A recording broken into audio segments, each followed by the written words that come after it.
Okay, hello everyone, and welcome to my top 50 games of all time. This is coming out a little late this year. I just haven't had much of an opportunity to record. I don't want to, because I live with my girlfriend now, so I never want to disturb her, so my opportunities to record are usually pretty few because our work hours are pretty much aligned.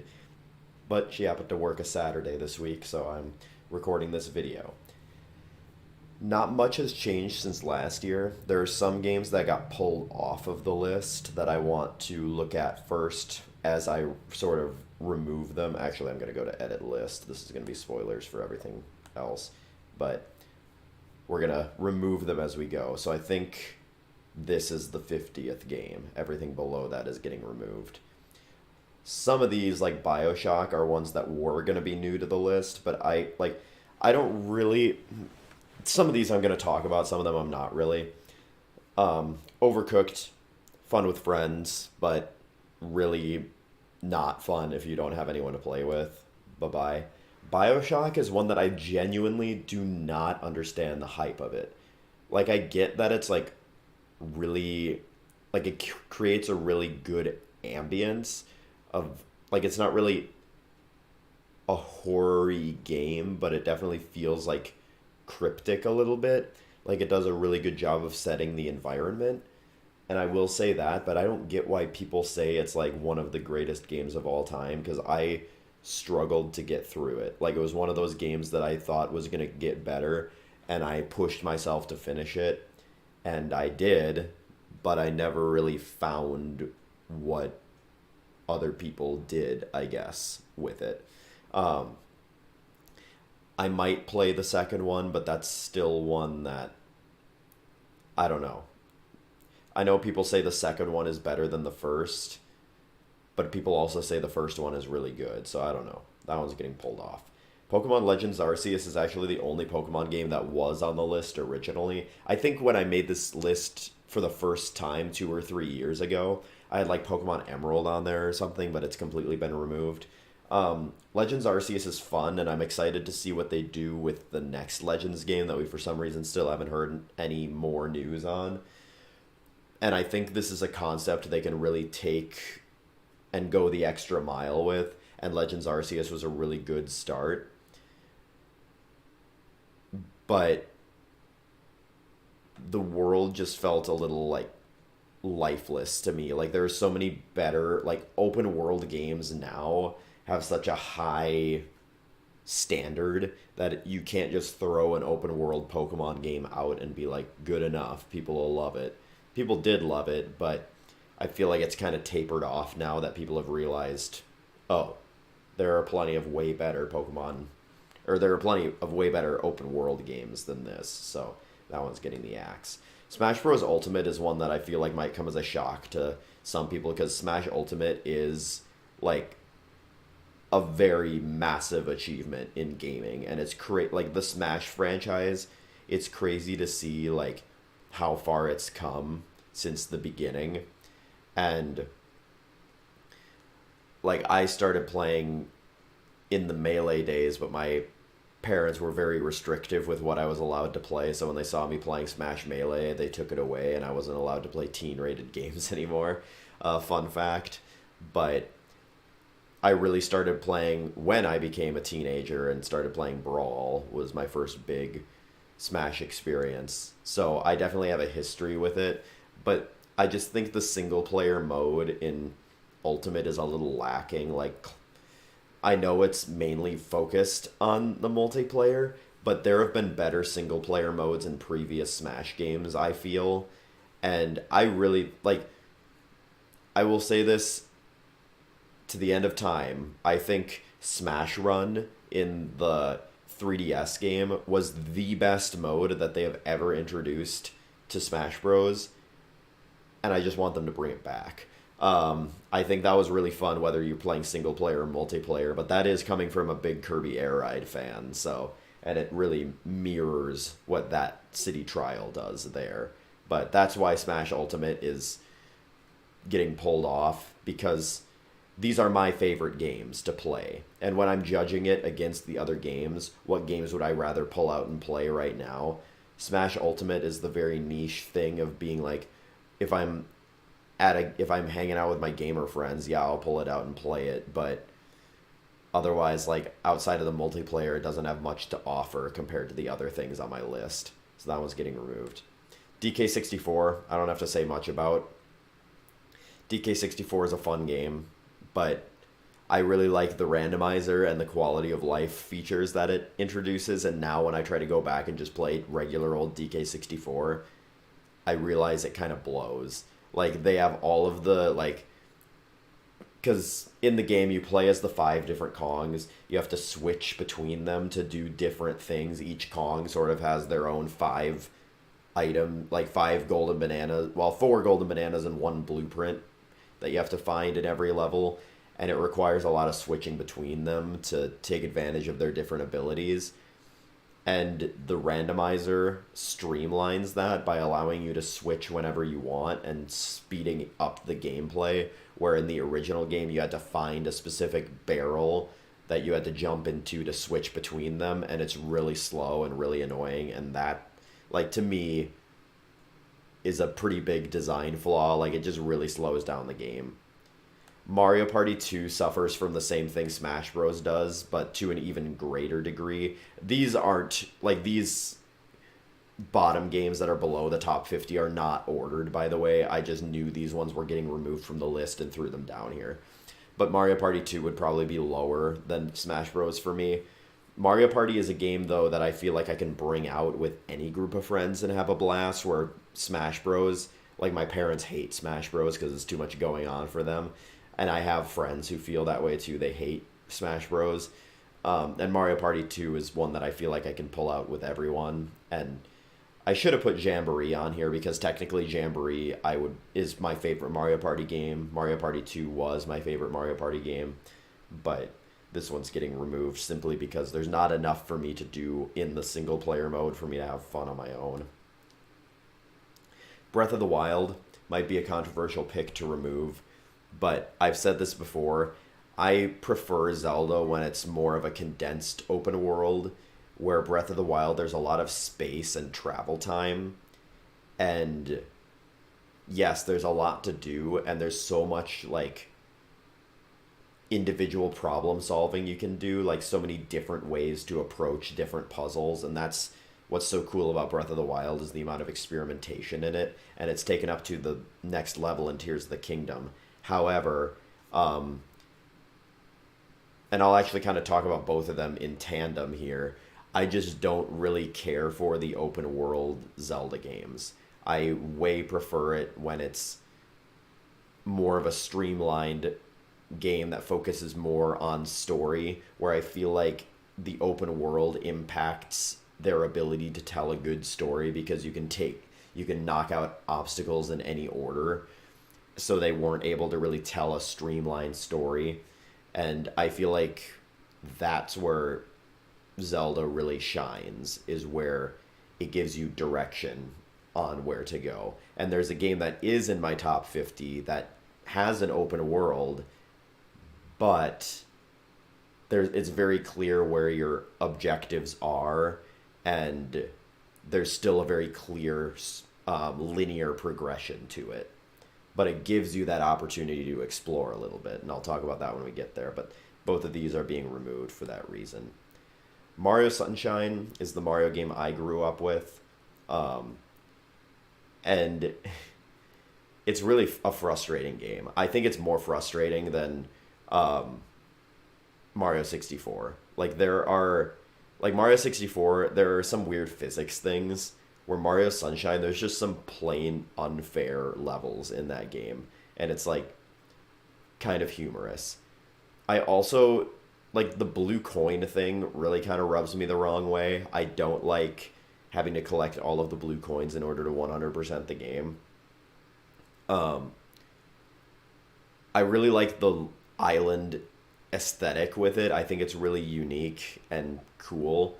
I also really like how unique the levels themselves are. Like, there's not like there is Corona Mountain, but there's not like a lava world, a grassland world, an ice world, desert world, like stuff that you normally get in Mario games. The levels in here are very unique. Like there's a harbor, there's Bianco Hills, the sort of regular beginning level. There's a haunted hotel.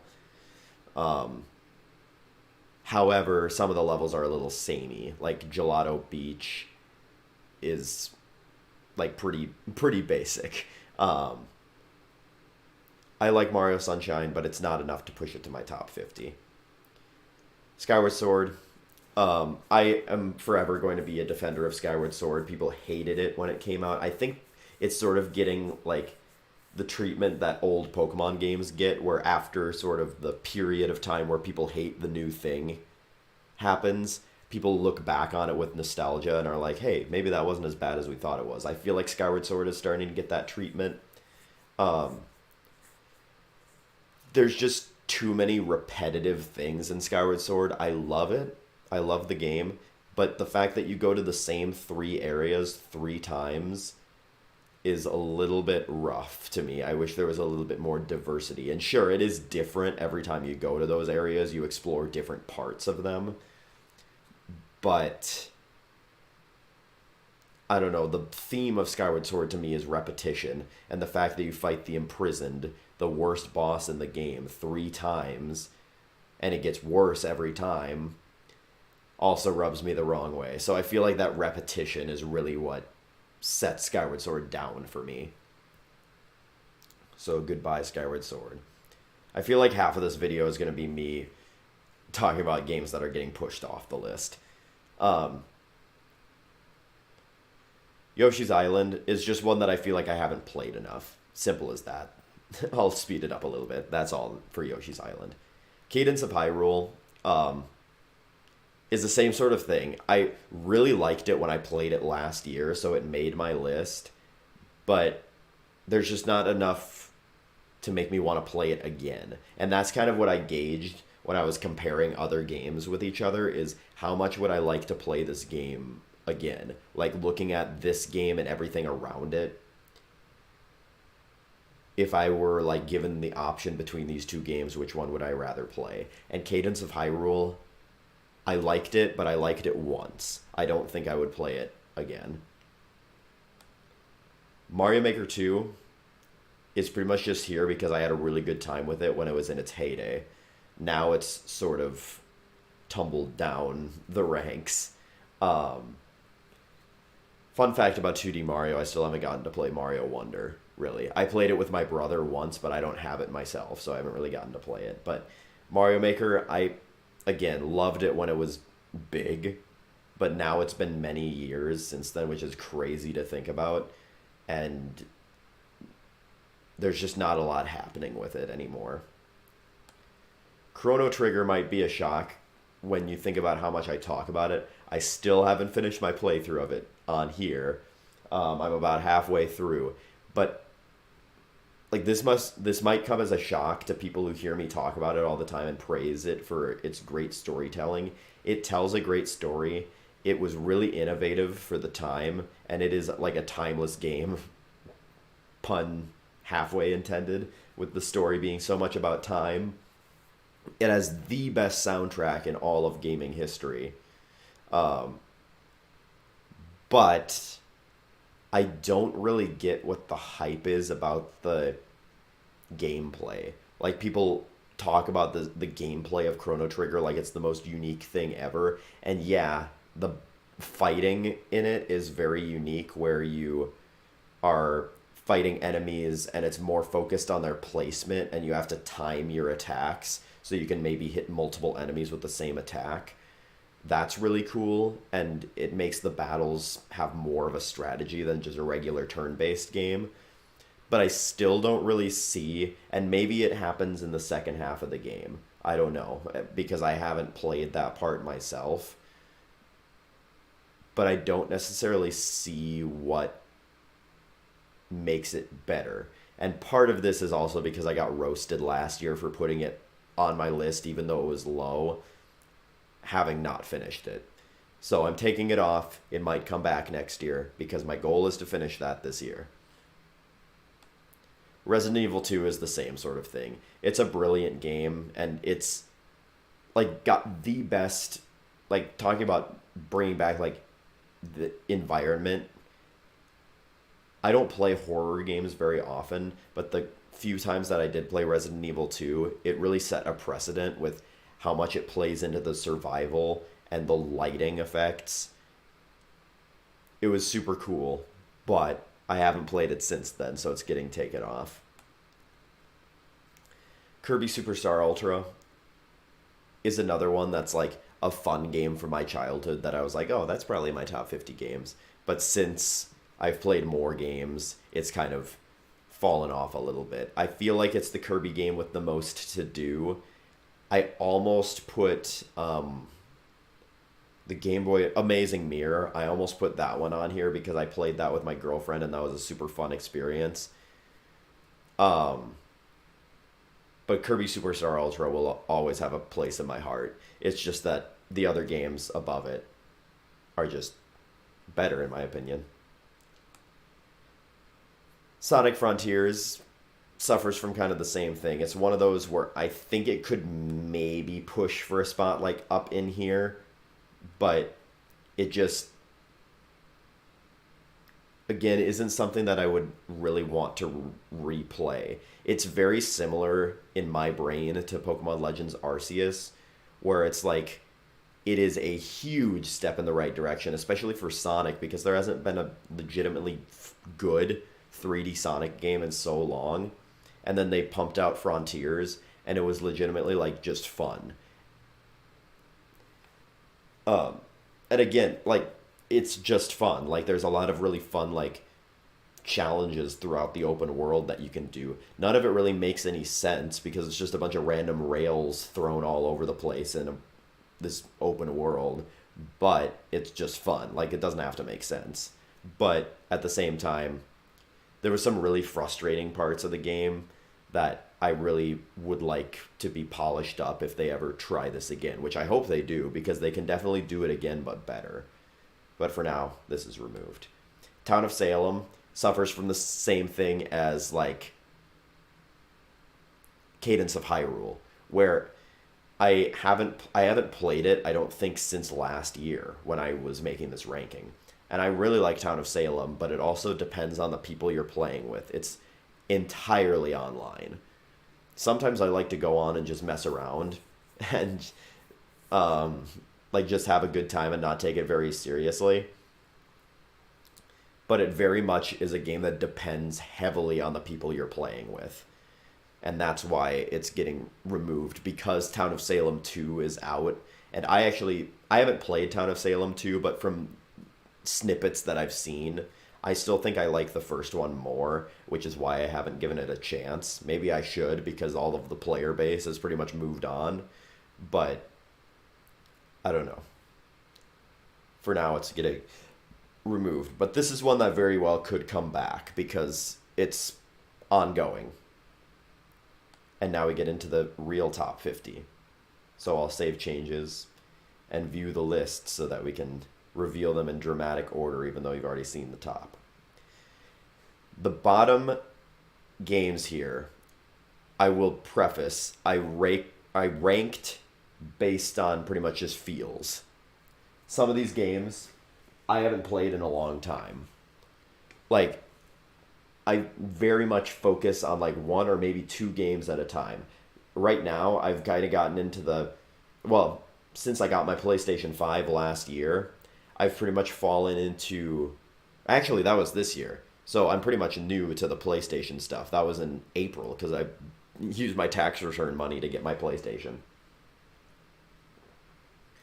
But I've fallen into like focusing on one PlayStation game and one Switch game because I can play the PlayStation game in the living room and play the Switch game in the bedroom. So I kind of cycle between that. But some of these games are rated based on like my memory of them. And some of them it's been a while since I played, so I don't have a lot to say. Katamari Damacy Reroll, it's hard to pick the 50th game because it's like there's so many games I could just bring up the bottom like 5 or 10. Katamari Damacy Reroll is a game that's just fun, and it's really replayable. It doesn't have very much in terms of the gameplay itself, but there's so many different ways to play each of the levels that it makes it super fun. I've actually totally have forgotten that I bought the We Love Katamari or We Heart Katamari reroll on the Switch, and I haven't finished it yet. So far, I just have more fond memories with the original. Um, but who knows? Maybe next year I'll have played more of We Heart Katamari and it'll get bumped up. Sonic Origins is one that almost fell off the list because I am not a big fan of Sonic 1 outside of a couple levels and Sonic CD. However, Sonic 2 and Sonic 3 and Knuckles are really solid games and are really fun. And again, a very replayable group of levels as well. The whole theme of Sonic is gotta go fast, so you can kind of replay the levels and try to figure out the best way to beat them fast. Um, it's just the fact that it's a collection. And again, some people might disagree with putting collections on top 50 lists, but the fact of the matter is, this is my list, so I make the rules, for one. And for two, like, this is a collection I can buy, so I feel like I shouldn't have to rank them, like, rank the four games in this collection separately, and rather just be like, okay, there's this collection, I like two of the games, so it's getting put here on the list, rather than Sonic 2 and Sonic 3 and Knuckles taking up two separate spots. But yeah, Sonic Origins is down here. It just, like, I really like it, but there are better 2D platformers out there than the classic Sonic games. A Link to the Past is a really solid game. It's one of those Super Nintendo games that's just timeless. Like, there's so many good quality Super Nintendo games. We'll see more of them as we go on in the list. But A Link to the Past just set the structure for every Zelda game that came after it, where you have sort of the first half of the game where you have your three basic dungeons that you beat, and then you go to the Dark World, and it's more difficult, and you have more dungeons to beat in the second half of the game after sort of this twist happens in the middle.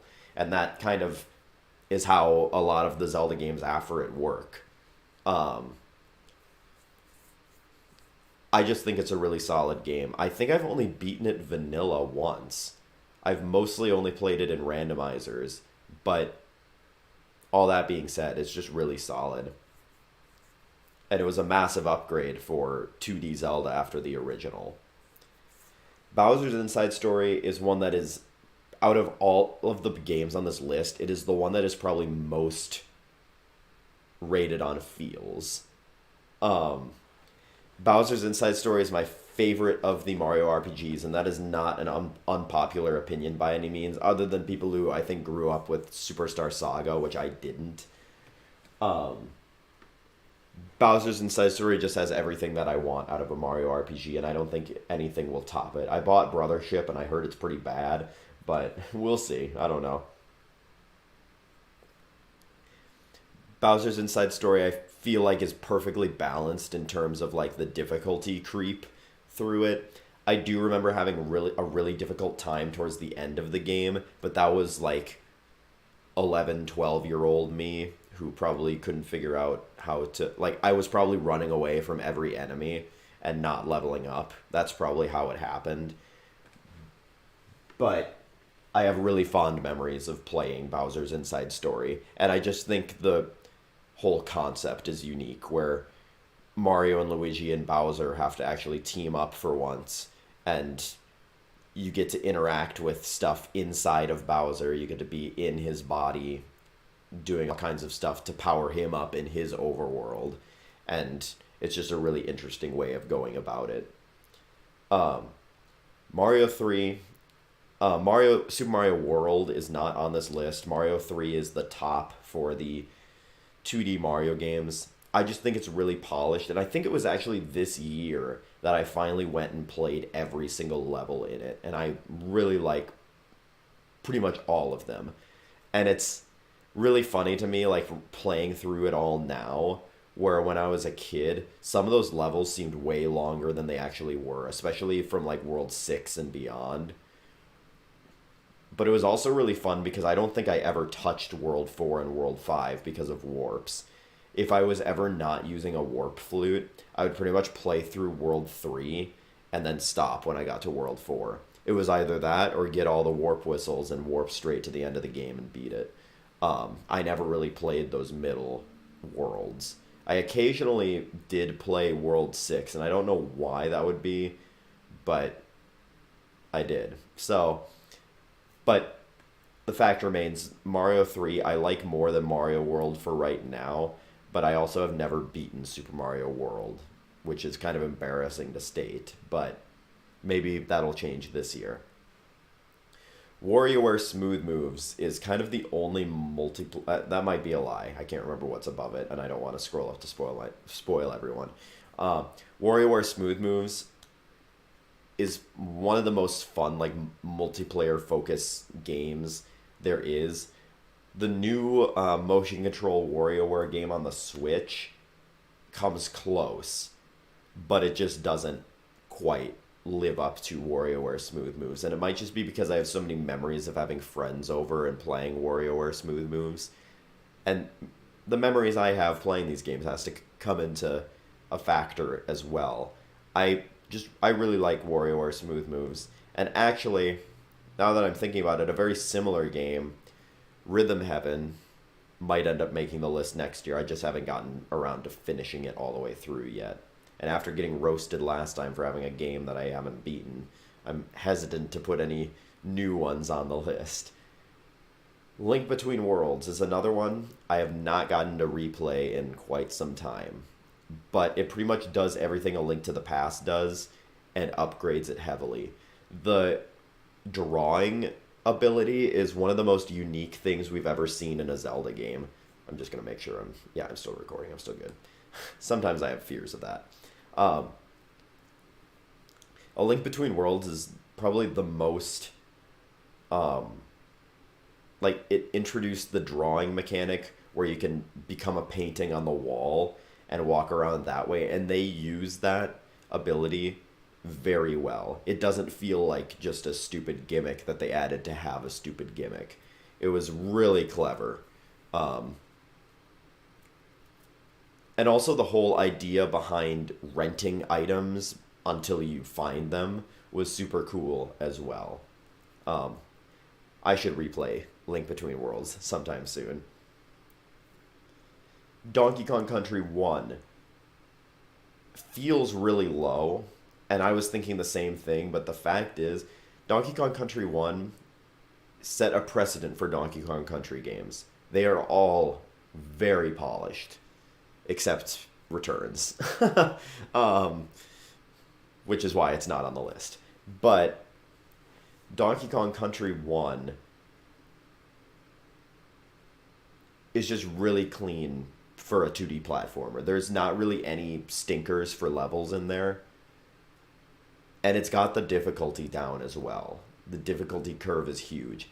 Except there is one really unforgiving section that is infamous because for those who don't know how Donkey Kong Country works, if you get a game over, you go all the way back to the last time you saved, and you can only save in specific spots in each world. And once you clear a world, the only way to go back to a previous world would be finding Funky Kong in the world you're in. Once you move on, you're stuck in that world until you find Funky Kong. There is one section of the game where you go through a gauntlet of levels before you can save, and it's really tough.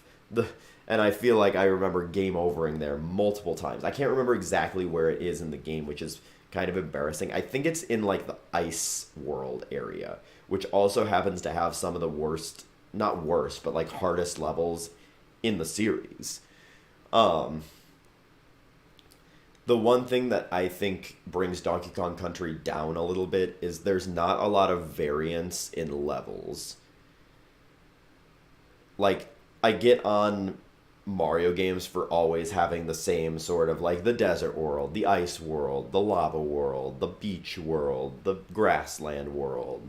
And it's always the same sort of concepts, and Donkey Kong Country doesn't do that. However, what it does, I think, is a little worse, where almost every level takes place in a forest or in a cave. And there's not a lot of in between. There's some in the mines levels, but those are pretty adjacent to the cave levels. There's some ruins levels that are few and far between, but those are pretty cool levels. Some underwater levels, and the small section of ice levels, but there's not a lot of like variance between levels in the game. And I don't know. That's what brings it down for me. Is I just think the other Donkey Kong Country games do a lot better at giving more variety. Final Fantasy VII. I finally got around to finishing it at the beginning of the year in like January. Like it was like a year ago now that I finished Final Fantasy VII for the first time. And it was an experience. I did really like it enough for it to be in my top 50 games, which, let it be known, I've played a lot of games. Like, anything in the top 50 has to be pretty high quality. However, I think it's a really slow game. Like, it, in general, is very slow. And people talk about this a lot, where they were very clearly trying to show off all the cool things they could do now that they were in 3D. Like, the summons take an eternity to do in battle, to the point where it's like, is it really worth using a summon right now because I have to sit and watch the animation? Like, and if you, like, watch Sephiroth's, like, I think it's Ultranova or Supernova, whatever his big ability is, it takes forever to complete the animation for that ability. It's crazy. And it was, I don't think I would have beaten this game on original hardware. I only beat it because I had fast forward in the Switch, like, remake of it. Not remake, but like the very slightly remastered version. That's also on PlayStation 4. That's the only reason I was able to get through it, because it sped up some of the really slow, monotonous sections. I think the original Final Fantasy VII also suffers a lot from characters not having a ton of depth. Like, yes, they do have depth, but it feels like you move on from it pretty fast. Like, Barrett gets his story in his, like, original hometown, and then you just move on. Red 13 has his story in Cosmo Canyon, and it's really, like, emotional and really nice, but then you just move on. The two optional characters don't get a lot of story either. Like, they have a reason for being there and being involved, but Yuffie and Vincent don't have necessarily a lot of backstory. And honestly, Sid, until just now, I forgot he was even a playable character, if I'm being honest. Or not playable, but like a party member. So it's like, a lot of these characters, other than Cloud, Tifa, and Aerith, don't have a lot of interesting stuff going on with them story-wise. Or if they do, you hit that story beat and then you move on. That's my biggest complaint with 7, and just the fact that it's so slow. The entire reason that I wasn't able to get into it in the first place was because I did not like the beginning Midgar section, and I just couldn't get through it because it just felt like a slog. And that's why it's so low on my top 50. It still makes my top 50 because it's such a, like, it's such an iconic game, and I do still like the story, but I feel like the story, like, everyone talks about the story of Final Fantasy VII, but I feel like you have to do so much inference in it, where a lot of it isn't directly spelled out for you. And while some might say that that's a good thing and gives you, I can't think of the term, but I think it's just a little lazy that they don't have a lot that's like physically there. Um Anyways, moving on. Mario Galaxy 2 is again a very feelsy based pick. Um I have a lot of nostalgia for the original Mario Galaxy, which is why it's higher. You kind of saw the little peak of it. Um and my preference of Mario Galaxy 1 just comes down to personal preference in the levels and power ups and the way the progression of the first game worked. Um,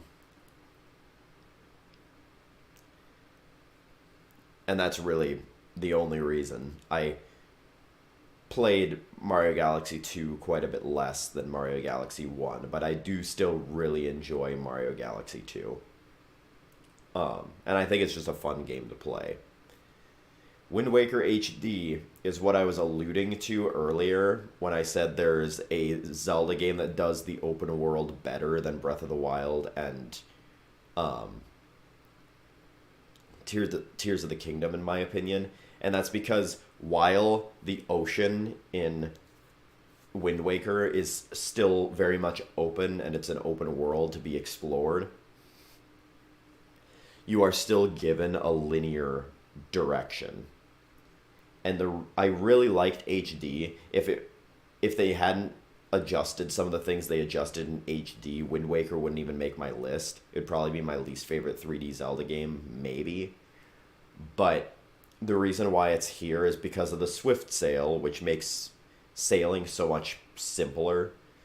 I think they thought changing the wind was a cool idea in the original one to add some like realism to it, but it ends up just being a pain in the ass. Um,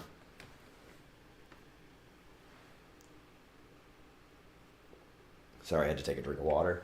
Um, I think Wind Waker does a really nice job of, again, giving you some sort of direction. And I really like the whole, like, looking for the different sea chart, like, treasure stuff in the ocean. I really like the side content in Wind Waker. And while a lot of your time is just spent sailing from point A to point B, um, I feel like at least it's automated. Where in Breath of the Wild, I keep drawing comparisons to it, and maybe I shouldn't, but in the other open world games, you have to actively like walk yourself to the next destination that you're trying to go to. Where sailing, you can kind of multitask and do other stuff while you're going to your destination, and it's relatively quick too. I also just really like the dungeons in Wind Waker and a lot of the side quests as well. And I am a really big fan of the stylized graphics, especially in HD. They really knocked it out of the park with the remake. Final Fantasy VIII.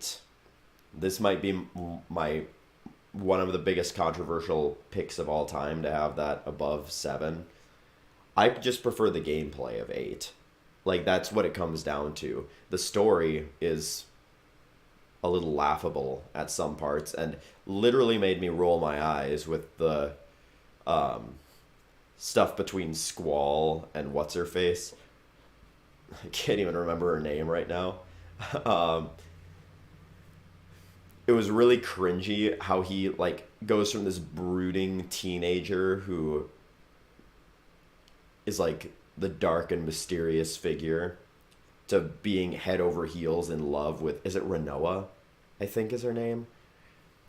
And it's like it's ridiculous when it like switches over and like eye rolly, terrible.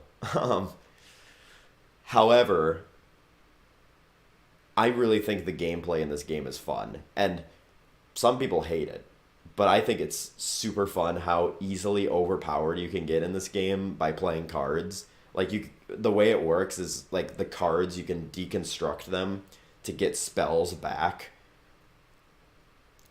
And I can't remember exactly, it's the junction system where you like junction a spell to yourself And if you have the highest level spells in the game, which you can get by simply deconstructing some of the cards that are available to you at the beginning, it makes you do way more damage. And the leveling system in this game, there's no point in leveling up because the enemies level up with you, which I think is a really funny way to try to eliminate grinding, because I literally never really bothered. I never fought random enemies. I only fought the bosses, and it made it so at the end of the game, the final boss fights at the end didn't even have their highest level, like, scary spells they normally have, because they level up with you, which is really funny.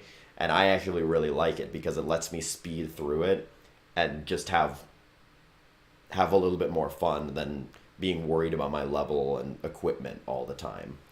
Because I think the most stressful part for me going into a new RPG is trying to learn what the best equipment is and how to best approach stuff. Whereas in this game, if you figure out the junction system, you can just abuse it to the end of the game.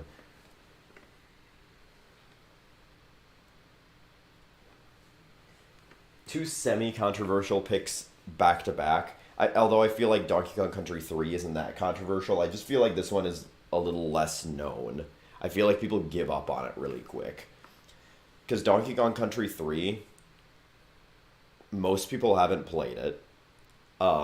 It came out, I think, when the N64 was already out. And it's very different from the first two Donkey Kong Country games, where it felt like Donkey Kong Country 2 was very much a sequel to the first game. And Donkey Kong Country 3 just feels like totally random. The one thing that keeps it from being any higher is that every single level in this game, other than like the first world-ish, has some sort of gimmick to it, which I noticed the more I went through the game. Like, every level has some sort of gimmick you have to figure out. But it makes it have a lot more variance, which is what I think makes it better than Donkey Kong Country, the original. There's so much variety between the levels and the stuff that you have to do in this one that I really enjoy Donkey Kong Country 3. Moving on, because I can't spend too long, because we're not even halfway done, and I think I've been recording for like 45 minutes. Yep. That's a yikes. Viva Pinata kind of keeps getting shifted around on the list as we go on through the years. I really like Viva Pinata. It's a nostalgia game for me. It was the game that came with my Xbox because I got the arcade, the white version, that came with the double Banjo-Kazooie Nuts and Bolts and Viva Pinata game. And obviously I bought it for Banjo-Kazooie Nuts and Bolts because I was a massive Banjo-Kazooie fan. But then I played Viva Pinata, and I was like, holy shit, this game's better than Banjo-Kazooie Nuts and Bolts. Like, I think Viva Pinata, well, I know Viva Pinata is probably the best game that Rare made in their 360 era. It's super fun, and it's a really relaxing game unless you're trying to speedrun it like me.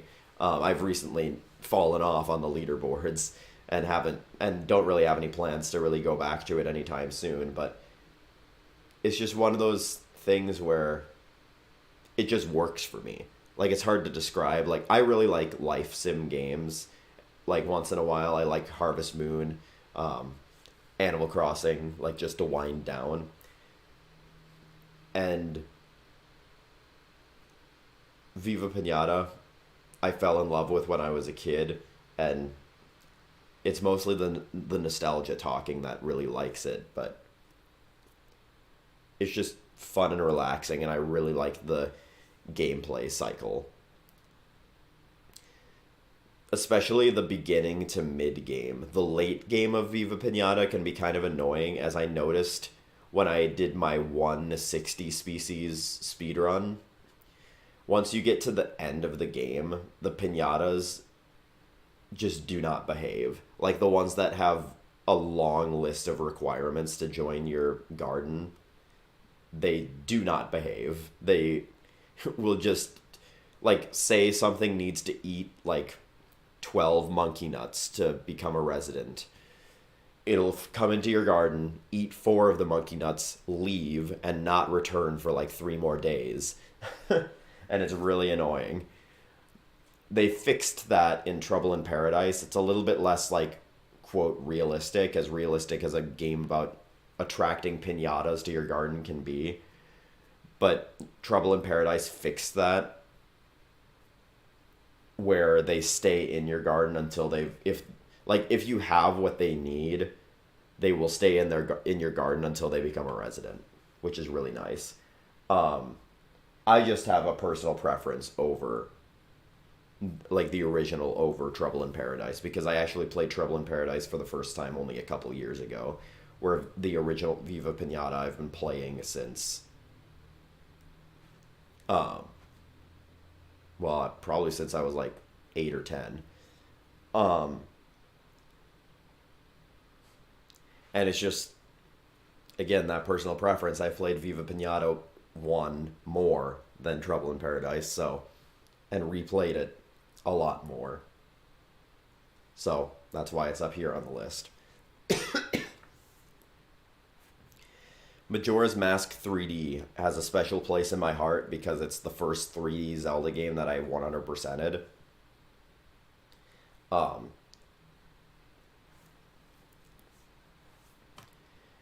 And I really like the 3D remake of this game. Some people hate it because of the downgrades it gave to the mask transformations. But the one thing that I really like in this game is the upgraded Bomber's Notebook, because it allowed me, like, it streamlined the process of some of the, like, more cryptic side quests and stuff to get all the heart pieces and everything in the game. It simplified it and made it easier to track everything, because there's so many side quests in that game and so many things you need to do on certain days of the 3-day cycle that it can be really hard to keep track of. And the Bomber's Notebook upgrade in the 3D version was genius to get that figured out. I do not like really any of the dungeons in this game, and I think like the dungeon crawling aspect of Zelda is a pretty major part of it, so that brings it down a lot for me. But the side quests and story, how you kind of get acquainted with all of the NPCs in this game and sort of like you really get to see the lives of the characters in this game, and it makes it feel way more alive because you're living the same 3 days over and over again, so you can kind of see what each character is dealing with during this time period. If it was not the 3D game, the 3D remake, I really do not like Majora's Mask. The 3D remake fixes every problem that I have with the original and just streamlines the whole process. I thought that in the original, the fact that you can't make a permanent save without playing the Song of Time was a really dumb idea. You can only like do a quick save at an owl statue. You can't make like a permanent save. The original Mario Galaxy. This is the most nostalgia pick, I think, on this list. No promises, but I think it's the most nostalgic pick on here. This was the first like Mario game that I got to be excited for. Like, I still remember like the Christmas leading up to when I was going to get Mario Galaxy. I couldn't wait, so I went over to my aunt's house and she already had it, and I played up to the second world in one sitting because I was so hyped for Mario Galaxy as a kid. And it's a really good game. I don't really think there's many sour spots in Mario Galaxy other than maybe the difficulty being very easy for Mario games, especially of this time period. When you compare it back to Mario Sunshine, they like oversimplified it, in my opinion. But it's still a really fun game. Speaking of really fun games, Uncharted, we kind of have 3 collections back to back. The Uncharted Nathan Drake collection, I just played all of the Uncharted games at the beginning of this year when I got my PlayStation. That was kind of the first thing that I played when I got the PlayStation. And I just finished playing through all of them again with my girlfriend. And they're all just dumb fun. Like, even when you don't think about the story, like, which the story in 1 and 3 are pretty lackluster, and 3 is extremely frustrating, to be honest. The story in 2 is really good, but the gameplay is always really sound and just really fun. It feels like you're legitimately in an action movie. Like, I can't even really, like, it feels like it's just feels very immersive. Something about the way the gameplay works. Like, when I'm playing it, I can feel like myself making these jumps, or like the sequences where you're like running away from a tank, or where you're chasing after some guys on horseback. It's all really fun. Uncharted 1 is pretty mid, and I don't think Uncharted 1, if I separated them out, that one I don't think would quite make the list. It's still fun, but there's so many frustrating aspects about it, and the story is really lackluster. But the other two are really fun, and in my opinion, as far as the original trilogy is concerned, everyone dogs on 3 because the story is garbage. Let's face it. But the gameplay, I think, is the most fun in the series. Or maybe not the series. It doesn't really. I don't know if it tops 4. But it's just pure action and dumb fun. And I really enjoyed my time playing them. And I consider them to be pretty replayable as well. I probably will. Like, if I ever get through my massive backlog of games, I might go back to it and trophy hunt a little bit, replaying some levels, doing the speed run challenges, and all of that stuff, because it's like, it's pretty fun. Once you like get the hang of the controls, you can just blast through the like shootout sections. Spyro Reignited trilogy was one that I didn't expect to like quite as much as I did. I didn't expect it to really capture my love for 3D. I really like 3D platformers, and this one was really fun. I liked 1 a lot, but it got better with every game. And like, 1 was just fun. Like, 1 on its own would probably make this list, and then 2 and 3 are even better. So, even thinking about it, I would maybe even consider moving this up a couple spots, because the Spyro Reignited trilogy is just really solid, and it's like, the fact that they were able to upgrade from the originals as much as they were is crazy. The only annoyance comes with a couple of the 100% like collection things, which I don't really concern myself with when like thinking about rankings, because it's like sometimes you're not going to 100% it. You might just play through it. There's the really like cryptic tree level that is like infamous in, I think it's Spyro 1, where you have to do some weird stuff with the boost in order to get to like a section to get an egg, I think it is. And it's kind of like, it's like how one of those things where it's like, how would you figure this out the first time you're playing this on your own with no video guide or anything? I used a video guide, but I really enjoyed my time playing Spyro. I didn't really think there was even a sour spot in the games. I just had a blast playing it.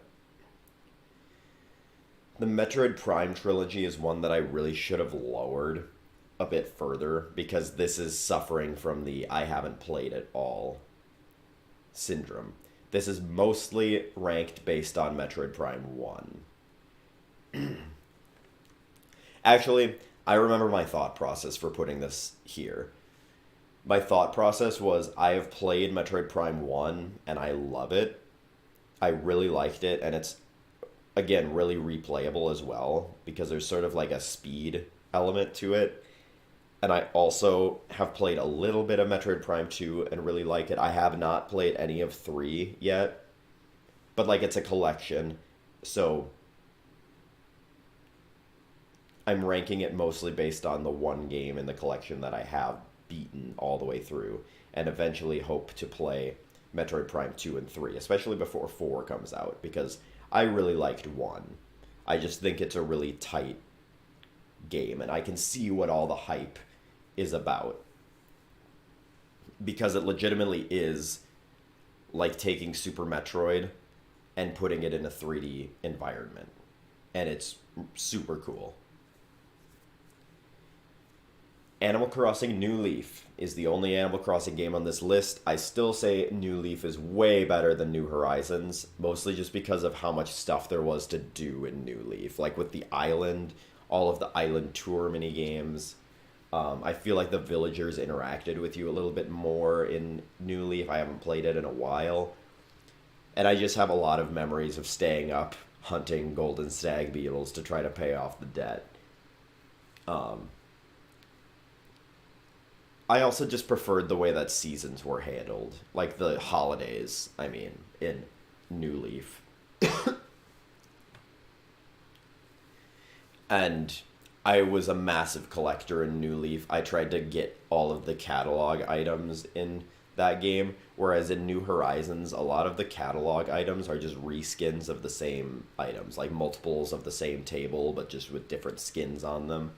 Where I preferred New Leaf, where it had like full furniture sets that you could collect and stuff like that. And I don't know, I just way prefer New Leaf over New Horizons.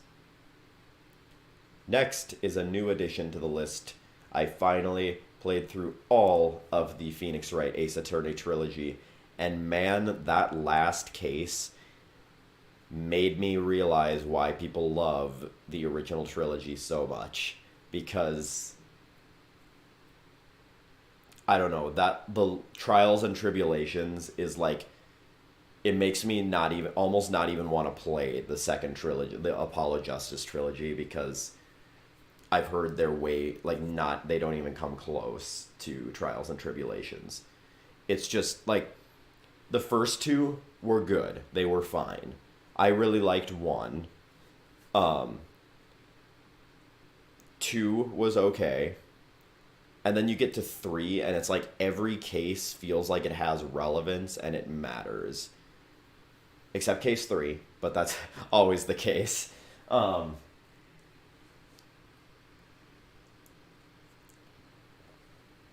it felt like everything was adding something to the big picture, the big finale at the end.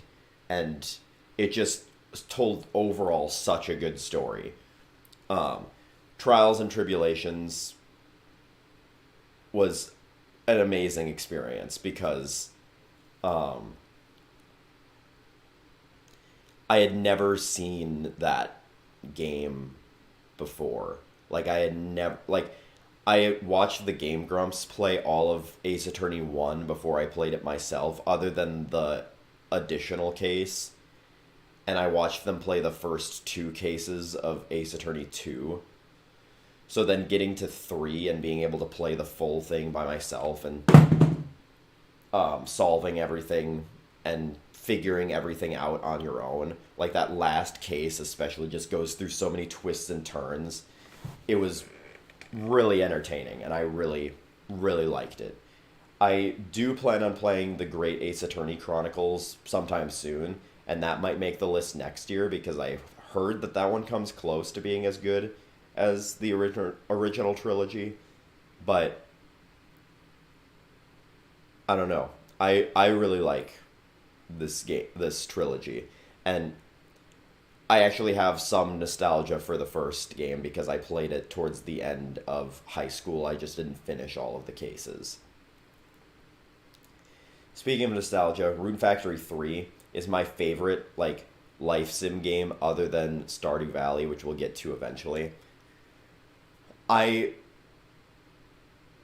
was so happy when they announced the remaster, because this was probably the only game on the DS that I was sad to leave on the DS, other than Pokemon. Like, it was the only DS game that I was like, man, I really wish I could play that, because my sister has all the Rune Factory games. She collected them all, because all of them are considered rare, and this one, I think, was the rarest one.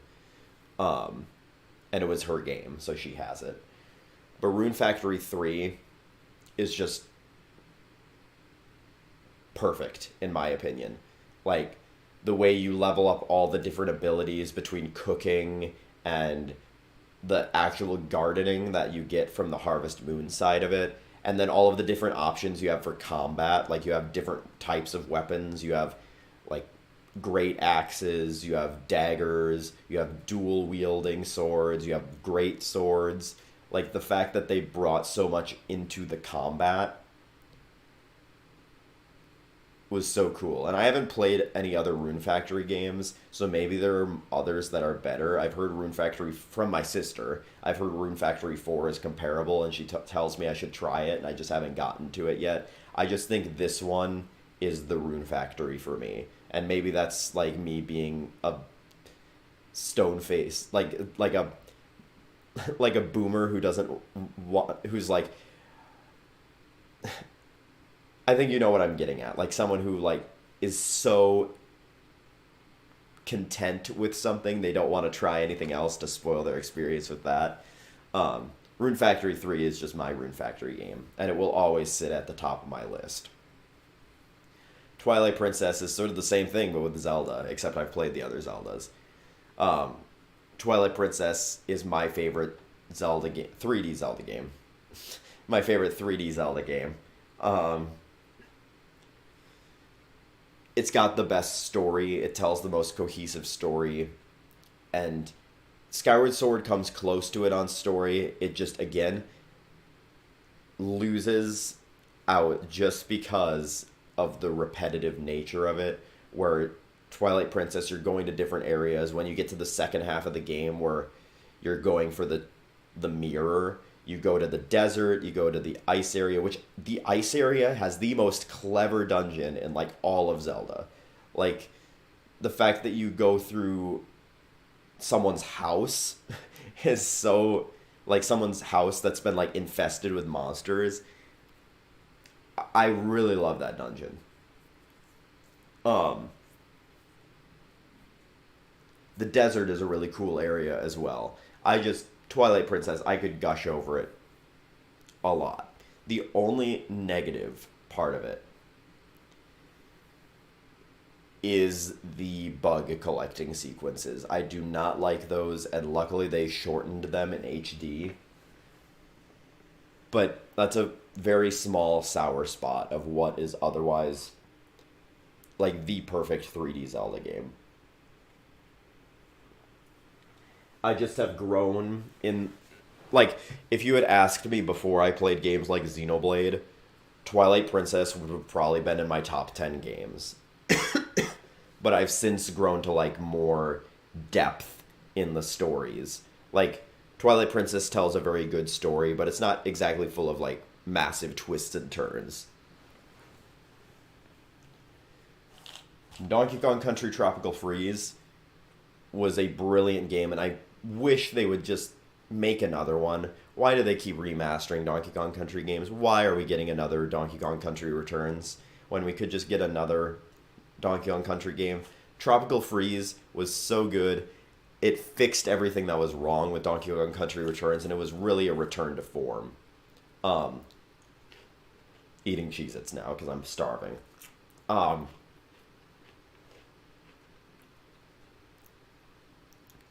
Tropical Freeze looks beautiful. Every level except that one key one is amazingly designed. I really like as much as like I keep dogging on Returns. Returns is still a fun game. It's just not in my top 50 games. I love how the entire last world is you replaying through all of the worlds in Donkey Kong Country Returns, but they're frozen over because the whole concept is you're trying to get back to your Donkey Kong Island. It's really cool.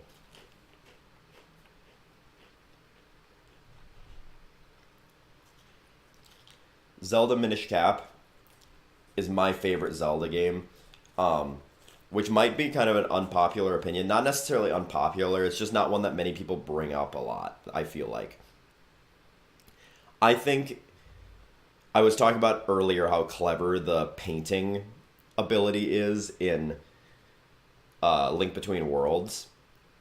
The getting tiny ability, like getting like shrinking ability, is the best like gimmick in any Zelda game. Um, and they create some of the coolest environments with it as well. Like this game looks really good too. It's on the Game Boy Advance. Um, but you go through like different areas as regular size Link, and then you shrink down and go through areas as small, tiny Link. And the environments that you go through are super cool and well designed when you get to the tiny Link sections. And they use that in the dungeons really well as well.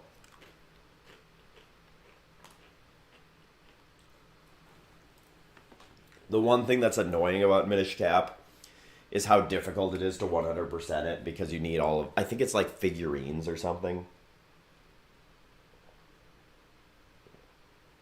And it's a massive undertaking to get all of those. And like all the different keystone stuff, things as well. Moving on to the top half now. Chrono Cross is one that has actually been boosted since last year. I played it again with my girlfriend, and I fell in love with this game. People talk about how bad it is compared to Chrono Trigger, and yes, it ruins the ending of Chrono Trigger, but who cares? It's such a fun game, and it has like I really like how all of the elements work in the battle system. Like the battle system in this game is genius, and it takes the concept of Final Fantasy VIII, where you don't have to grind, and makes it better. You don't have to grind in this game to have the stats you need to beat the game. But the way that it works is you beat a boss and you get what's called a star level. And when you gain a star level, you get all the important stats. And if you battle enemies between every star level, you can get what's called a mini star, where you can get like little strength boosts here and there. And after that point, you don't get anything for battling additional enemies. So you can do like a little bit of grinding and beat maybe like five extra encounters to get some small stat boosts, but it is by no means like required. You can get through the entire game without doing that at all. And that's what I really like about Chrono Cross is it streamlines that process. It pretty much eliminates grinding, which is great in an RPG. And playing it on the PlayStation, I originally beat it on the Switch, and I was like, okay, that was okay. That was a fine game. But I played it on the Switch, and I played it on the PlayStation 5 and did everything there was to offer. I got the Platinum Trophy, unlocked every character. There's like 49 playable characters in this game, which is ridiculous.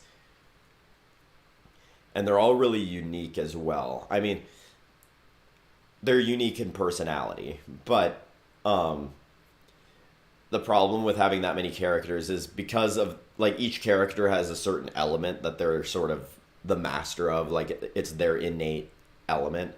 The way it works is there's pretty much just a clear best of every element, and you would never use any other characters of that color unless you just have a personal preference. But I think it's really cool to have that wide of a variety of different characters you can have join you, and trying to figure out how to get some of the additional recruits as well is super fun. And the fact that the story splits in multiple different directions at a couple points that give you different characters based on what option you pick. I really like Chrono Cross. Banjo-Tooie. I'm replaying it a little bit on the Switch. It's not like my focus right now. It's just kind of because it's on the Switch, I play it every once in a while. And it's just not as tight as the original Banjo-Kazooie. Banjo-Kazooie is way shorter. There's way less to do. However, everything in that game to me is pretty perfect. Where Banjo-Tooie, while there's more to do, there's more challenges, and there's more challenge to the game, it's way less polished because of that.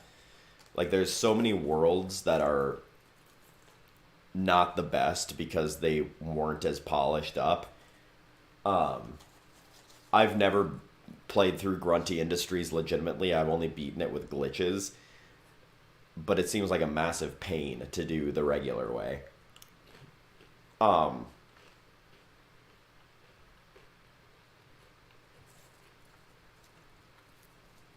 and everything's just so much more spread out because they wanted to like show off that these worlds in this game are so much bigger, but they just fill the worlds with empty space, which is not good for a 3D platformer. Like, it's better if they're more condensed like in the first game. Like, I don't think any of the worlds in Banjo-Tooie come up to the heights of Banjo, or like even the lows of Banjo-Kazooie, other than maybe Glitter Gulch Mine and Witchy World. I really like those two worlds. Everything else is pretty, like, I would just rather play Banjo-Kazooie again. Live Alive is one that is lowered this year compared to last year. It's a really cool RPG where you play through different, like, stories. There's multiple, like, small stories in this game that use, like, the same sorts of mechanics between them.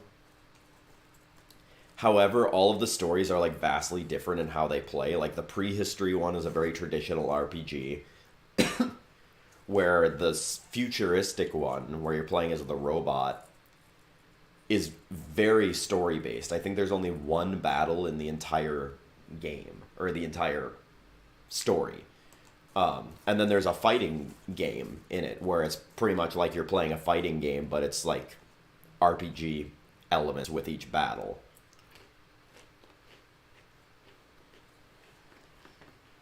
And the culminating finish chapter, where everything kind of comes together, is super cool, and that's what makes Live Alive really good. The only reason it's fallen is because I don't think it's a game I'll replay, other than maybe playing through it with my girlfriend, and other games have simply taken over its spot. Speaking of, Uncharted 4, which takes everything the original trilogy did and amps it up tenfold. It has an actual story. Like, 2 had a good story for what it was, but this one takes that and it's like watching a movie, legitimately. And that's not like a bad, like, I'm not saying there's like extremely long, overbearing cutscenes, but it's like you're in a movie, it feels like. Which it always felt like that in the trilogy, but it's even more so here, where you really get invested in the narrative. And the gameplay, I think the gameplay might fall a little bit short of what they did in 3 on, like, just pure fun level. But it's very well polished, and they give you options for every encounter where you can either take all the enemies out with stealth, or you can just face them head on and do it the traditional Uncharted way. And it's just a super well-rounded game. They fixed the puzzle issue that happened in 3. Some of the puzzles in 3 were a little too cryptic, and I had to look up some of those solutions, where this one, it felt like the puzzles, like, yeah, they were pretty easy, but they were still satisfying to solve. And that's why Uncharted 4 shot up here. However, now that, like, this one I think is the least replayable of them. Like, I got all the treasures, I got all of the, I got all the treasures, I got all the journal notes, I got all the entries, I got all the optional conversations. I'm probably done with the game now. Like, I'm probably not, like, I don't feel as much of a desire to return to Uncharted 4 as I do with the others, but I do think it's a way better game. Metroid Dread is one that I just need to play again. Like, when I first made this list, I think Metroid Dread was in my top 5 games. And since I made the list originally,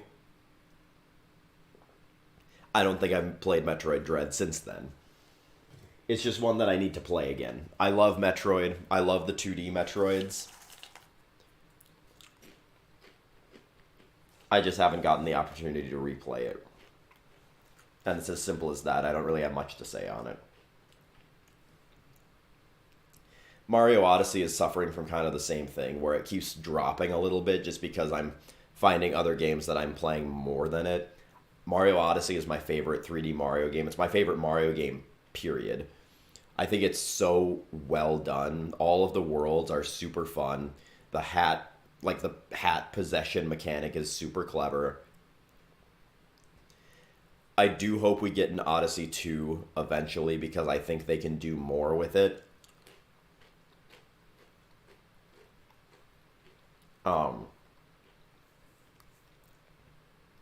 And the whole idea that they base the concept of the moons with, like, I think they said in interviews that the idea they had in mind was someone should be able to turn the game on quick for, like, 5 to 10 minutes and be able to find a moon. Like, that's why some of the challenges are just quick one and dones. But I really like that because it kind of creates that addicting play, like, an addicting cycle of play where you're consistently getting moons at a pace where it feels like you're making progress at a good rate. Pikmin 3 has fallen.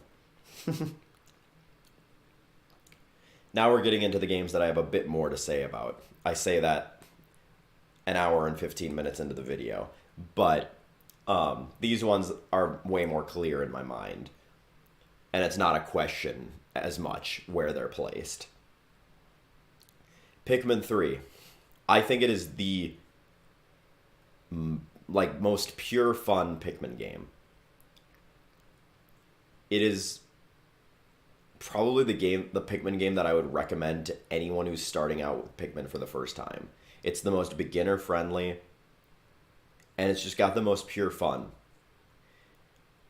And I will say, it might be the best Pikmin game, technically speaking, but I don't like it simply because I look for more difficulty in my Pikmin games.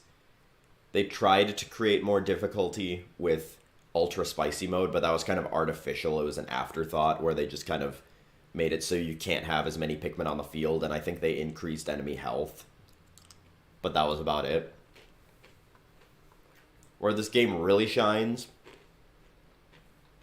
is the mission mode. Mission mode is the best side mode by far in any Pikmin game, and it was actually my biggest disappointment in 4 that there wasn't a side mode like Pikmin 3's mission mode. I was really disappointed by that because mission mode in Pikmin 3 was extremely good. Like, it was really good. Very replayable and very, like, core Pikmin, like, gameplay, where you're trying to beat a time and collect as much stuff as possible, or kill as much stuff as possible in that time period. And it was really fun to try to get your time as low as possible. I do wish they would have added more bosses with DLC. I don't think it would have been that hard to, like, bring back classic Pikmin bosses and just add them into the game. But they just kept the bosses from the base game, which is totally fine. The DLC we did get was great. I just wish the game itself was a little harder. And I do not like the ending area of the game at all. I hate the Formidable Oak. It's like, the Formidable Oak breaks this game for me. Like, I love every other part of it. I think it's really, like, nice and streamlined. And then you get to the Formidable Oak, and something about it, I despise it. Like, it is my least favorite final area of any Pikmin game. Xenoblade Chronicles X is the highest rated game that I have not finished. I have never finished Xenoblade Chronicles X. However, I got close. And it's up here simply because it was my first real experience with an open world game, and it was my first real experience with a Xenoblade game as well. And I think the gameplay in this game itself is some of the best gameplay in any game that I've played.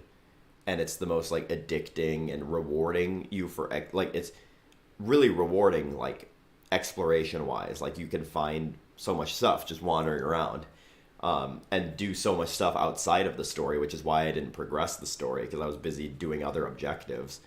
And I wasn't going to get the remaster for the Switch until this trailer dropped relatively recently, like a couple days ago, that said they're adding more to the story. So they might be fixing the cliffhanger. So I might have to get Xenoblade Chronicles X on the Switch and play through it again. I have it on the Wii U, so I wasn't originally going to get it on the Switch. But also, like, gaming right now is kind of at a bit...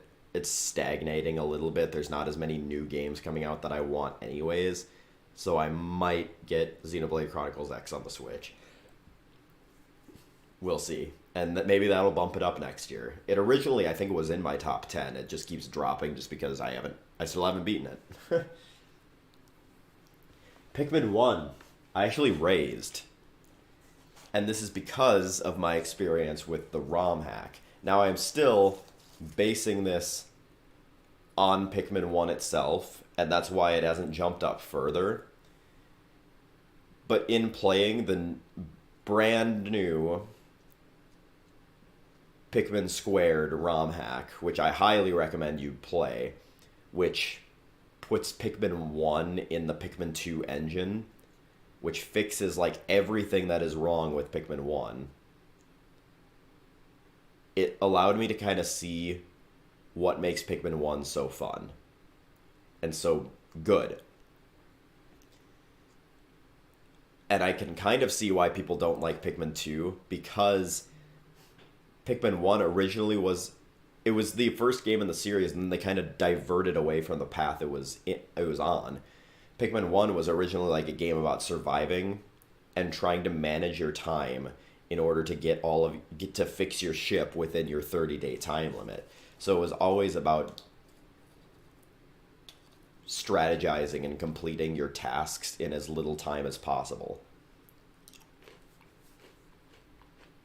And the gameplay in Pikmin 1 is really crisp and clean. The downside is the fact that in original Pikmin 1, the Pikmin AI is horrendous.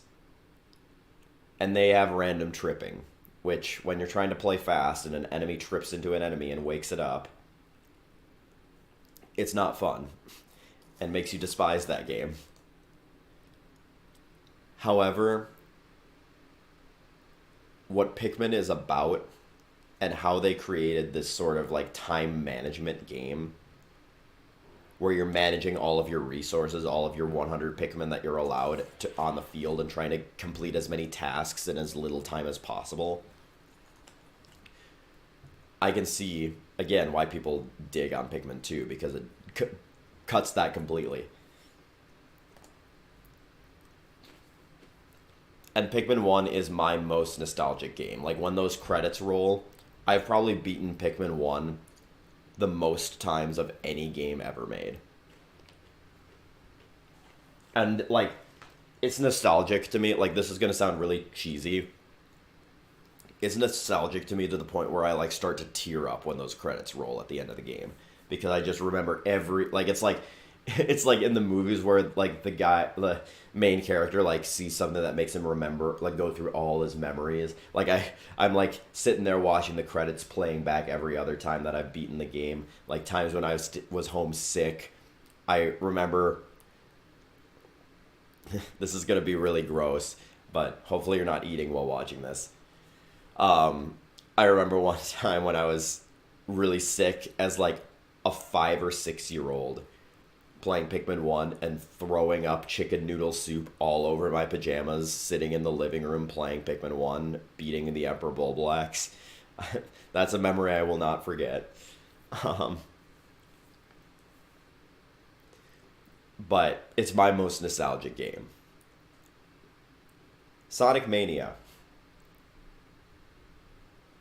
is almost my favorite 2D platformer of all time. It's every single level in Sonic Mania is so clean, and you can just feel the love that was poured into it.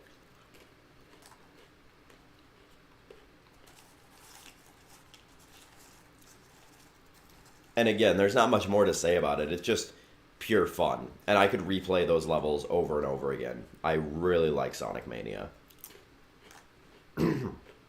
They took what made the original Sonic games good and applied that to every single level. Like, they knew what they were doing. Stardew Valley is a game that I tell people, if I had one game and sold the rest of my games, Stardew Valley would probably be the one that I would keep. It is just addicting. When you get, like, everyone knows, like, when you get into a Stardew Valley, like, bout, it's like the only game you focus on for, like, a week or 2 weeks at a time. Like, there's just so much to do, and it's got the farming sim, like, cycle perfected, where it's like you can't quite do everything you want to do in one day, so it's always tempting to just be like, I don't want to forget about this next time we play, so I'm gonna play one more day to try to, like, sort of not leave on a cliffhanger, and then you just create another cliffhanger in the process. It's perfected that cycle of gameplay.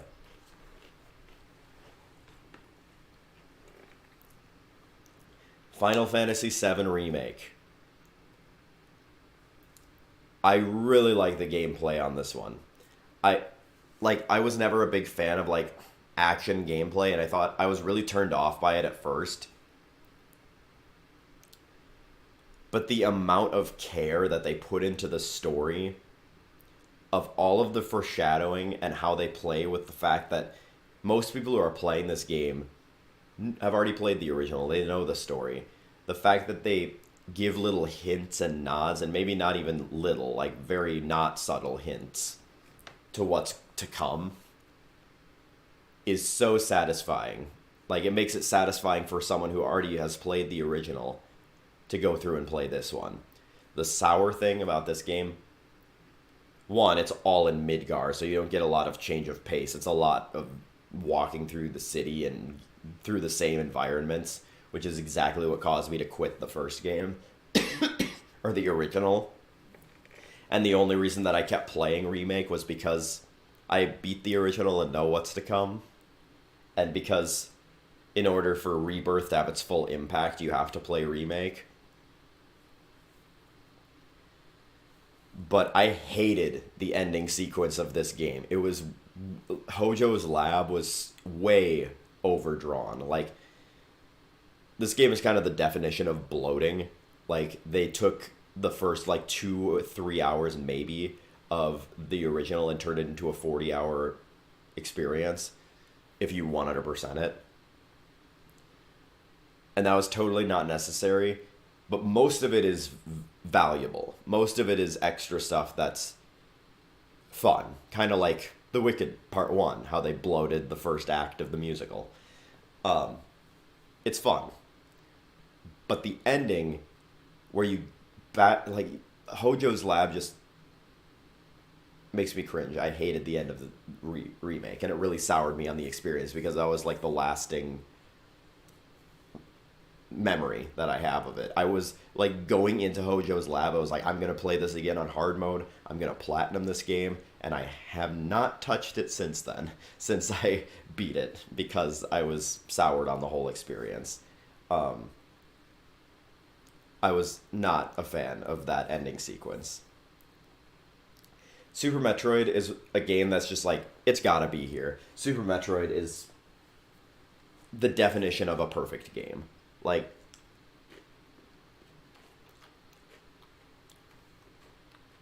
it's the Metroidvania that defines Metroidvanias.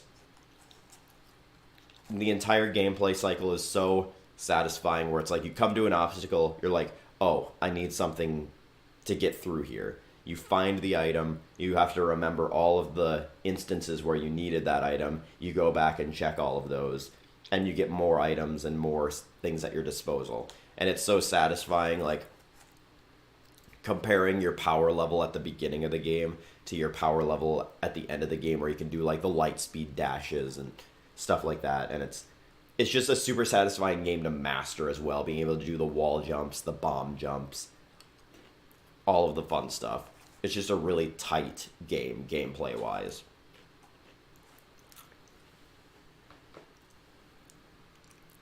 Pikmin 4. Pikmin 4 is frustrating to me because it is so close to being perfect. Like, it's so close to be, like, it's number 12 on my list. You can see that. It's so close to being in, like, the top 5 or 10 that it's frustrating to me. I loved Pikmin 4. However, I love that they brought the caves back. I love that they kind of changed it so that the caves don't just stop time, because part of the time management in Pikmin 2 was finding a cave and getting into it because it stopped time. But Pikmin 4, the days literally don't matter. Like, I don't really get the point of even tracking the days, because the entire reason why I love Pikmin 1 and Pikmin 3 and Pikmin 2 is because you're trying to beat it in the least amount of in-game days as possible. Where Pikmin 4, if you're 100%ing it, you're taking at least, like, I don't remember the numbers, but like 20, 25 days in the game to beat it. Because of all of the night missions and all of the other stuff that take extra days to complete. And it just, it rubs me the wrong way, because it makes me not want to replay it. And I haven't replayed Pikmin 4. It's the only Pikmin game that I haven't beaten more than once. I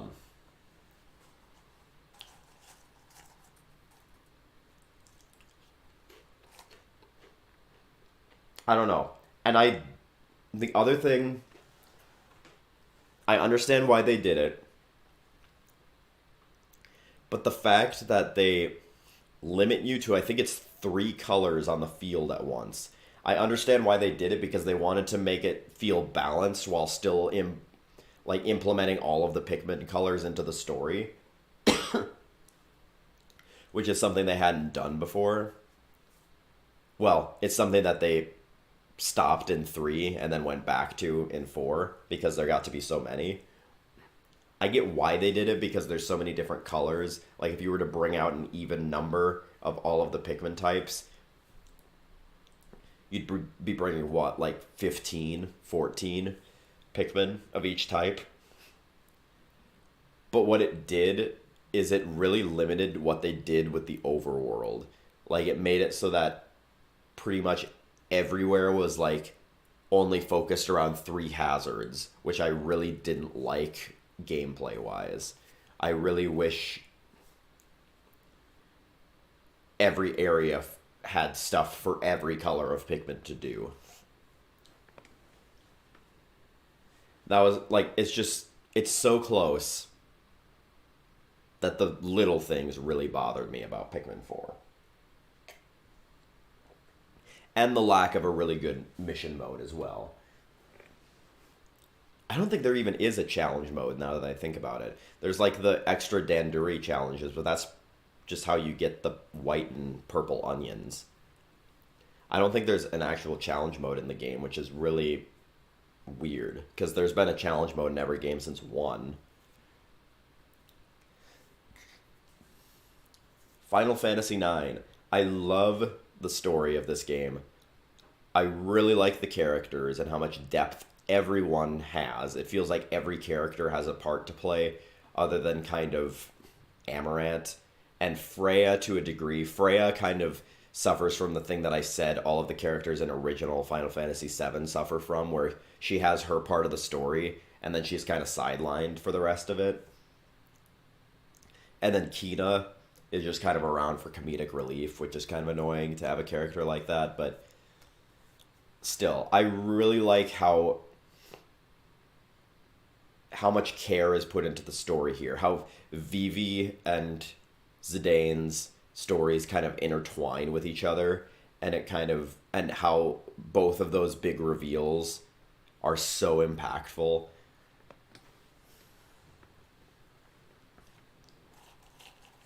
The story just made me want to keep playing this game and made it really hard to stop because I wanted to know where it was going.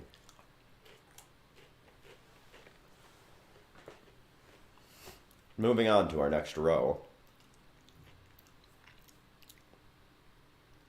Banjo-Kazooie, as I said, is just incredibly polished, which I say about like every game up this high, so it shouldn't be a surprise. But Banjo-Kazooie is a very condensed experience, but it's a very condensed experience that doesn't really have any lowlights.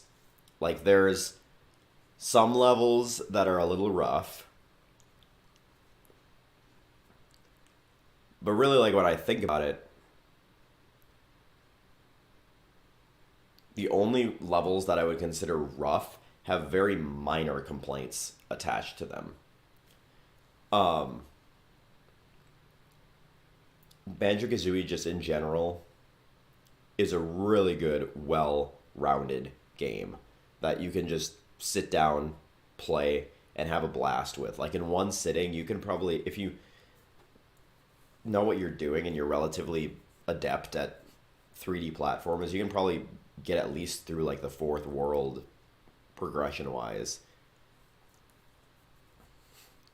And it makes me just wish that a game like Yooka-Laylee was a little bit more clean, because Banjo-Kazooie is really one of a kind, because again, Banjo-Tooie tried to take it too far, and Banjo-Kazooie just like has it down when it comes to how in-depth to make the challenges, because none of them require a ton of effort, like a ton of, like, Banjo-Tooie feels like it takes forever to complete an objective, where Banjo-Kazooie, it doesn't take nearly as long. It's still challenging, but it's like, it doesn't take nearly as much, like, traversing the area to get the jiggy. Like, one specific one that I'm thinking of is in Pterodactyl Land, the dinosaur level in Banjo-Tooie. You have to fly around and hatch like 4 different eggs that are around what is the biggest level in the game. Well, one of the biggest levels in the game. And it takes forever to find all of those eggs and hatch them all to get one jiggy. Where Banjo-Kazooie's biggest puzzles are probably like maybe some of the Click Clock Wood ones, where you're doing a lot, because Click Clock Wood involves going through the seasons, and you kind of have to set stuff up in spring, summer, and autumn to then get the jiggies in winter. But even that, I feel like, doesn't even take as much time as hatching the eggs in Pterodactyl Land, using that example again.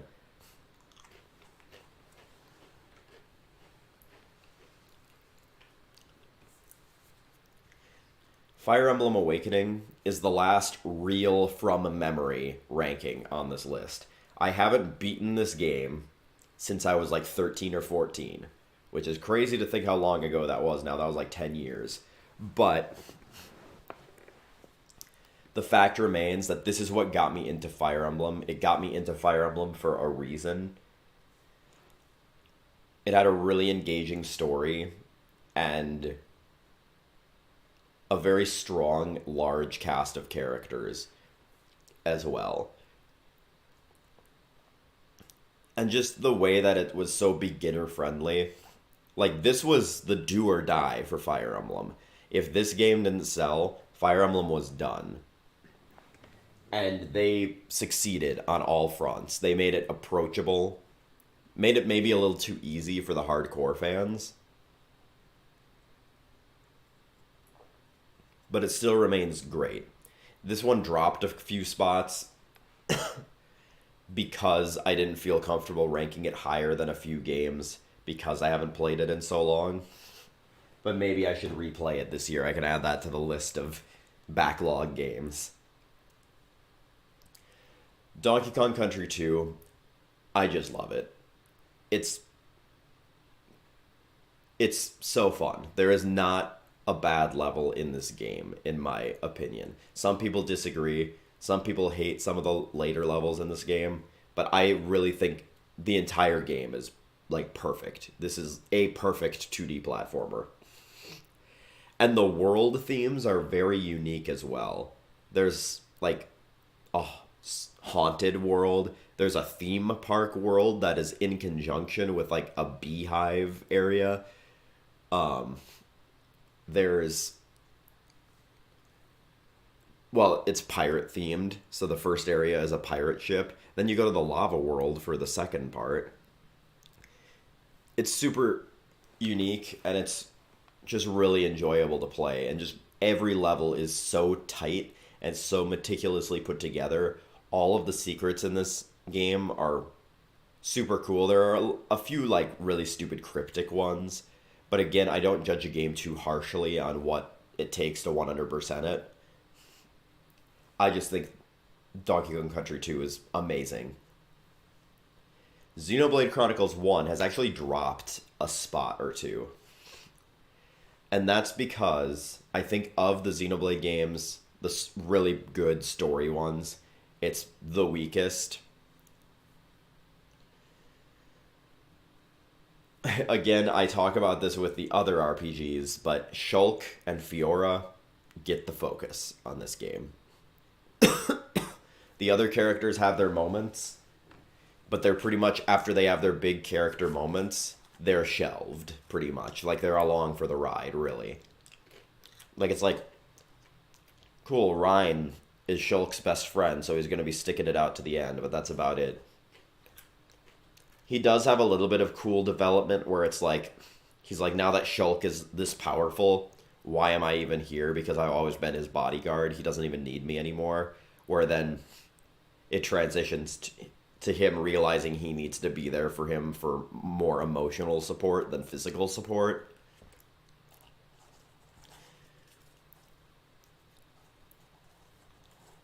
And the twists and turns in this game are still really cool, even if, like, the foreshadowing makes them a little too obvious. But in my opinion, the foreshadowing isn't that egregious.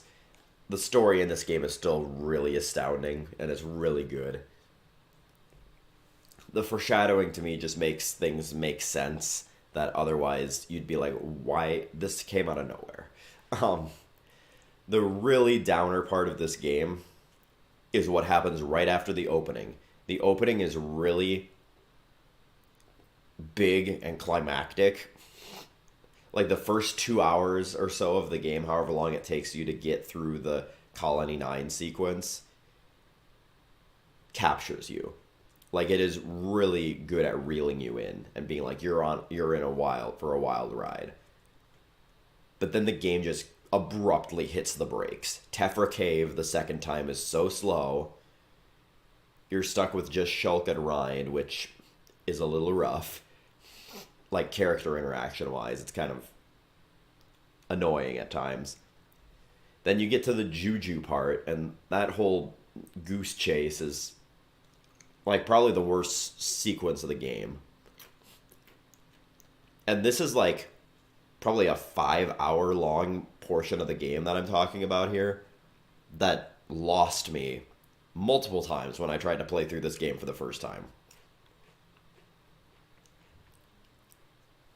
But then it picks up and it gets really, really good. Like, everything after that point just keeps ramping up, and then you get to Prison Island the first time and it's like, we're in for the long haul now. But it takes a bit to get back going again after the opening segment. Fire Emblem Three Houses, I recently started playing again. Originally, I had this ranked below Fire Emblem Awakening. But Three Houses is another game that just has so much to do in it. Kind of similar to Stardew Valley. This would be a close second on, like, if I had one game left. Three Houses would be up there for my pick. There's just so much to do and so much variety in the gameplay. This is a Fire Emblem game where you can do whatever you want. Like, it's very clear where each character wants to go in terms of classes, but because there's New Game Plus, which gives you freedom to do really whatever you want. You can really do whatever you want in this game. You can make any character, any class. You can use whatever characters you want, other than a couple house exclusives. And the story is really well, I wouldn't say really well put together, but it is cool to see how the different routes intertwine with each other and the different interactions between the houses. Top 5. Not a lot of variety here. Pikmin 2 will always be in my top 5. It was my favorite game of all time until I played Xenoblade, which was only when I was in college. So for the first like half of my life, or longer, like more like 3/4 of my life, Pikmin 2 was my favorite game of all time. And it's just personal preference. I really like the difficulty of it. It helps that I've played it so many times, so I know when to expect the traps. It is not very beginner player friendly. It doesn't do a lot to, like, I will say, like, at least in the caves you can reset each sub level if you lose a crap ton of Pikmin to like a falling rock hazard.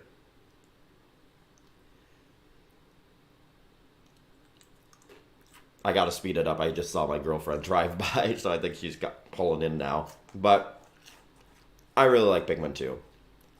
Xenoblade Chronicles 2, Torna, the Golden Country, is technically the DLC story, but it's a 20-hour long DLC story. This is the reason why I fell in love with Xenoblade. I was like, if I'm going to start with Xenoblade, I want to start with a more bite-sized experience. And Torna, the Golden Country is exactly that. And like, honestly, if you're unsure about Xenoblade and you're maybe thinking about it, I highly recommend starting with this, even though it kind of changes your perspective on 2, because this is a prequel, so it spoils some stuff in 2 that you're supposed to not know until later. But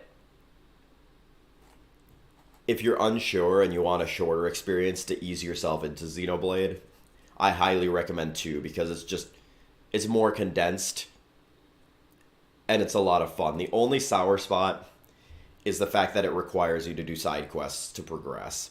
There's a couple segments where it bars you from progressing unless you do enough side quests, which I'm pretty sure is pretty much just to keep the game as long as it is. Otherwise, it would be way shorter. But the side quests in this game are okay. There's nothing that's like too horrendous. And even the ones that take a bit longer, you can always choose. Like, you don't have to do every side quest to get through the game. Some people who have an eagle eye notice that these two swapped. I'll talk about them in tandem. It's more up to personal preference. I consider them basically equal. I love Xenoblade 2 and I love Xenoblade 3. I really like the chain attack system and how busted it is in Xenoblade 3. It is so fun to pull off like multiple million damage chain attacks, and it's so satisfying when you pull them off. The story in 3 is really well constructed, and how it sort of serves as the Avengers Endgame of the original Xenoblade trilogy, where it brings both worlds together. And the emotional side of 3, I think, like, it's always a very dark and emotional game, because they're talking about their livelihood. But I way prefer Xenoblade 2, just because of the like elemental part of, like, I think the battle system is way more addicting, especially with the blades. I just prefer that.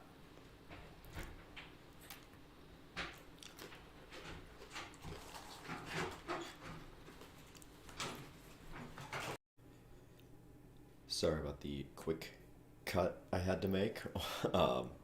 Only a couple more games to go. But as I was saying with Xenoblade 2, I think I barely prefer it over 3.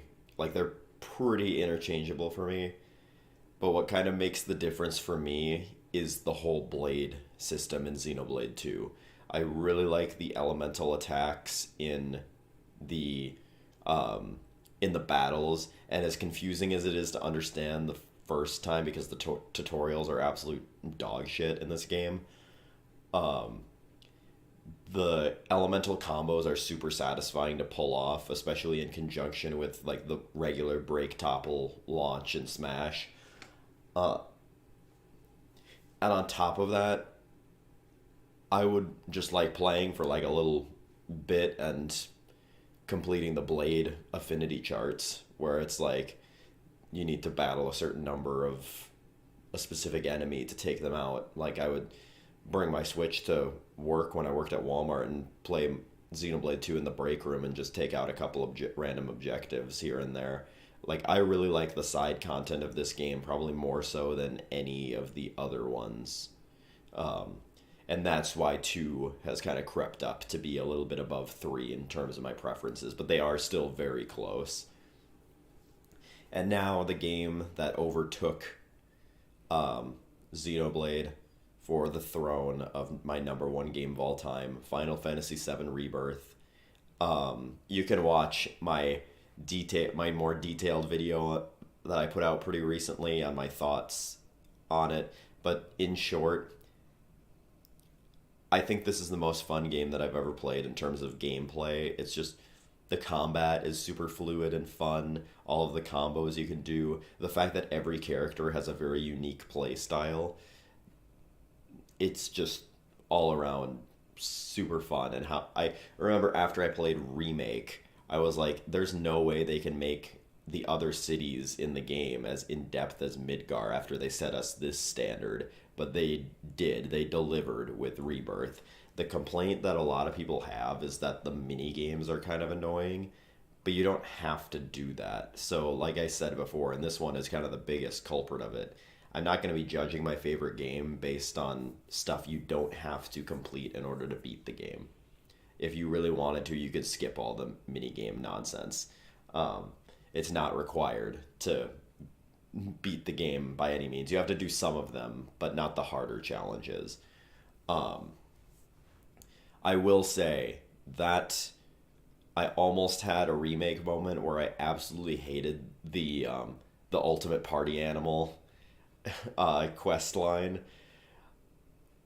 It took me almost an entire day to beat the arena battle that you had to beat for that side quest, and I just wanted to beat the game at that point. I wanted it to be done, and then I got through it, and it was fine. I still love the game. There's not really any problems that I had with it. It was crazy to me how consistently good it was the entire time that I played it. You could kind of feel it felt a little bit like they knew what direction they wanted to take it in the beginning, and then as it went on the areas got smaller, so and a little less in depth, so they it got to crunch time and they realized they couldn't make the areas as big as they made the first like two or three. But it was totally fine. I didn't want a bunch of massive open world areas when I got to the end of the game anyways. And speaking of open world, I really liked how they handled the open world in this game. Everything was really condensed and all of the objectives were really close together. So it was really easy to just kind of stumble upon stuff. And I'm really looking forward to see what they do with the next one. I think it'll be really hard to top Rebirth, but definitely possible. We'll see where we're at come like 2027 when that game releases. But yeah, that's my top 50 games of all time. I hope you enjoyed this year. I feel like I added a little bit of diversity because I got my PlayStation, and that'll probably continue because I'm working on filling up my PlayStation backlog. Like I'm working on Ghost of Tsushima right now. I bought like 5 or 6 PlayStation games when Black Friday rolled around, so I'm working on catching up a little bit. But thank you all for watching. I'll see you later. Peace out.